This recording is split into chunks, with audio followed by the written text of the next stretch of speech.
Okay, guys, so let's talk about how do you test a girl, whether she's the one for you. The test will begin with you, my friend, not with her. Because I believe, not believe, but actually the fact that 99 of you out of 100 not ready for relationship, and I will prove it now. First of all, if I ask all of you 99 that I claim you're not ready, what is your non-negotiables and areas where you're flexible and where you maybe not flexible? What you're willing to do, what you're not willing to do in a relationship. Are you clear on that? Very, very clear. Like 2 by 2 equals 4. Without thinking, you can explain that to a girl. That she knows how you tick. And that's where the problem is. You don't know. You don't know your role as a male in a relationship, how you should behave, how present yourself as the leader in the relationship. How do you explain that? That's exactly what I'm talking about. You must be prepared because they, which is the girl, her, she will test you.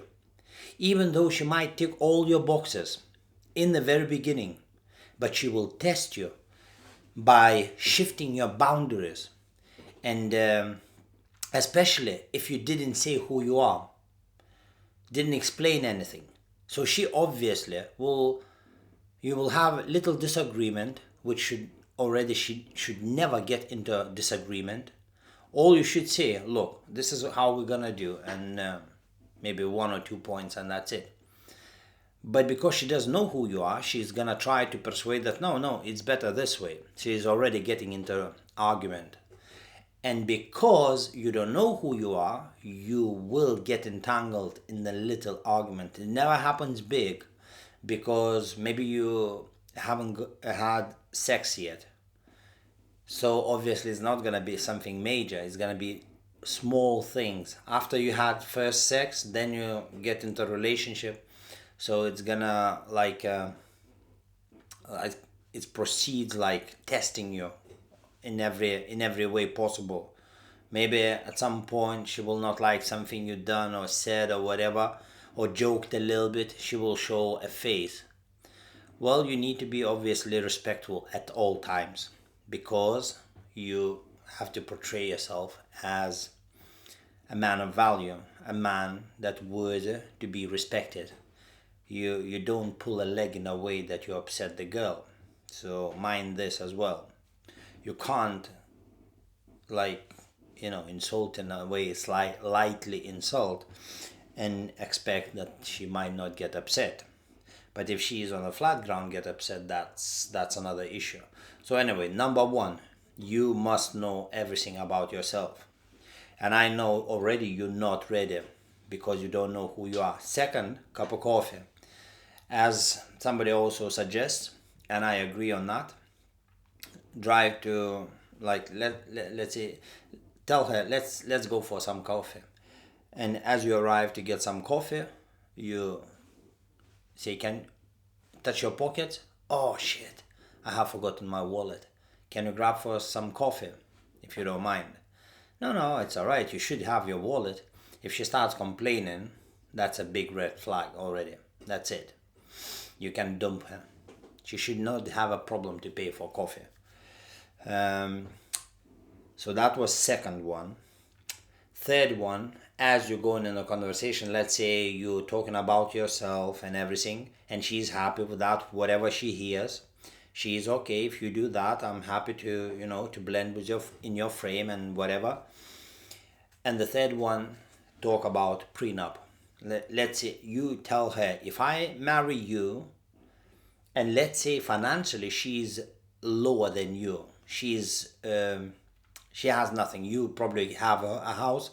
Let's say you have a house, paid off house, you have a good job, good income, and she's like average income, is nothing major. She hasn't got nothing behind her. And as you say to her, explaining how the prenup will be, that before you get married, for example, you're getting married, so the house you have and finances, whatever, when you split up, she gets nothing if you split up. if you have children, uh, according to the law, obviously they will, I don't know fully how they write prenups, but let's say she gets literally only child maintenance, and that's it, nothing else she will get. If you buy something together, um, then see how she reacts. But she will not like that idea that she will be left out with nothing if you split up.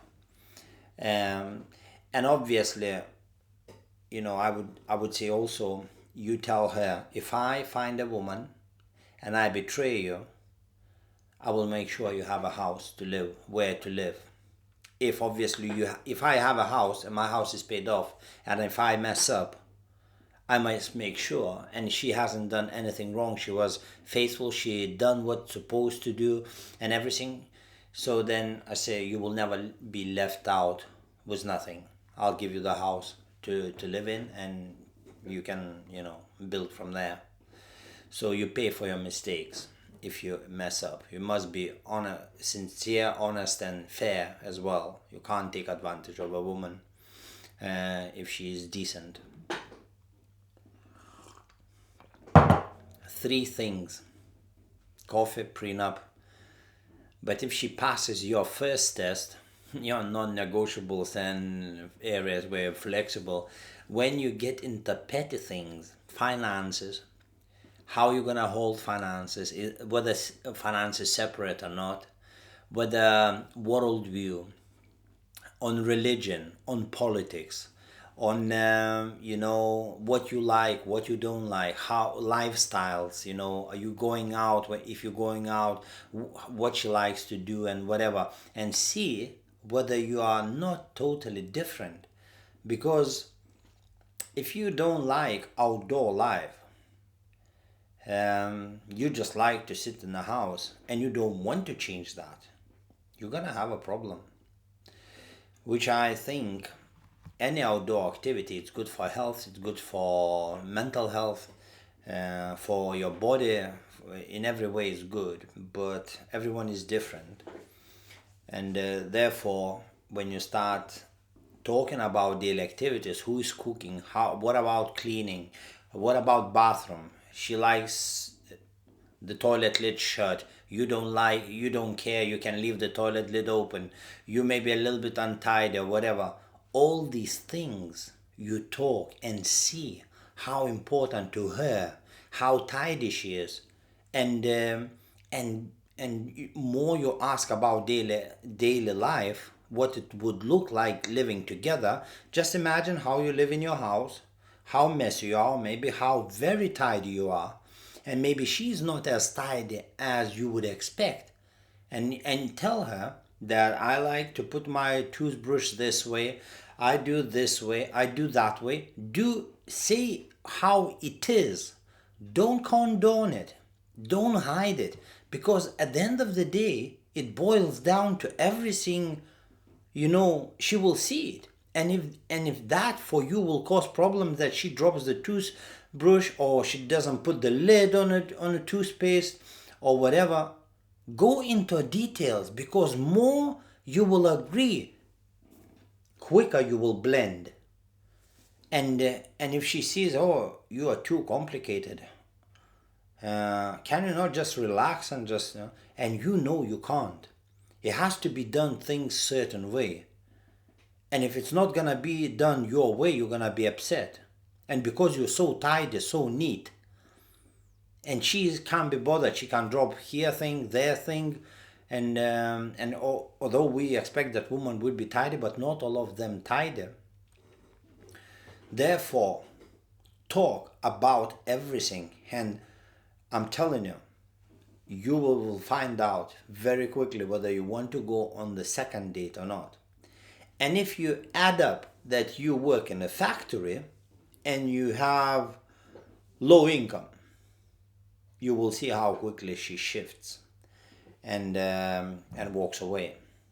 Because if she works in the office as a manager, although she only entitled manager, but in reality in finances is not very high. Some women obviously on high income, and they will not never date a factory worker. So it's another good thing to test a woman and say that you in a, working in a factory or some kind of like low income job. Because I worked in the factories for 12 years. I work in engineering factory making gearbox parts. That was £1 above minimum wage. Although it was, yes, it's not like, it says, I think semi manual or something was classified, something like that. But even though still low income. So tell about your low income. Don't tell the truth if you're on good money, because they very quickly will like that. Tell that you're on low income and see how she will react. Whether she wants to know you or she wants to know, 99 of them, they will want to know what you do for a living, because they want to count how much money you make and whether you are worthy of her attention. I used to tell women that I work in a factory, I don't have money. Some of them put the phone on me and just would not continue to talk, because they are hypergamous, as a lot of men say. They like date either minimum on their level or above, but most of the time above them. So they want more richer, in status higher in society, so that they could boast and feel like proud that they got the best of the best. But when you look at them, fat, ugly, not looking after themselves, there are sharp girls, but in character they know not fit to be a wife, even though she's on outside a stunner. But that's why you need to do this work to protect yourself, at least, to really rinse and squeeze her and see what comes out.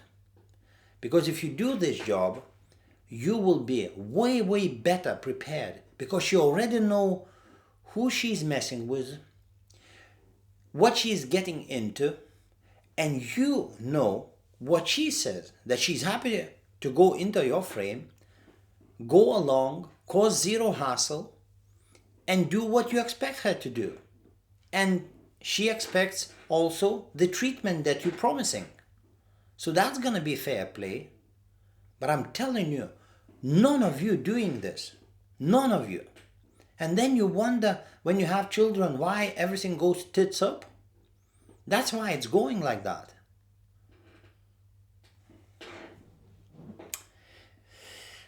Have to have a cup of coffee. Cup of coffee and a biscuit is a good thing. It just helps to relax better, because I'm getting stressed when I'm trying to explain. Because I feel the pain of many men when they get in relationship and they don't know how to deal with certain situation, of her behavior, how to react. Is this correct way or not? Because you're not clear of who you are. That's why you don't know. The way she shows the mimic. Is it okay? Should I just like brush under the carpet and not to overreact, because she will say, oh, you are too sensitive. No. If she crosses your line, that is something important to you. You don't want bad mimics. You don't want misbehavior. You don't want arguments. But if you don't talk on day one, why would you want to waste another week or 2 or 3 or 5 until you sleep with her and then get like emotionally entangled and then find out that she's not fit for you? Don't do that. You will suffer. So I hope this is helping you and you will squeeze something good out of that.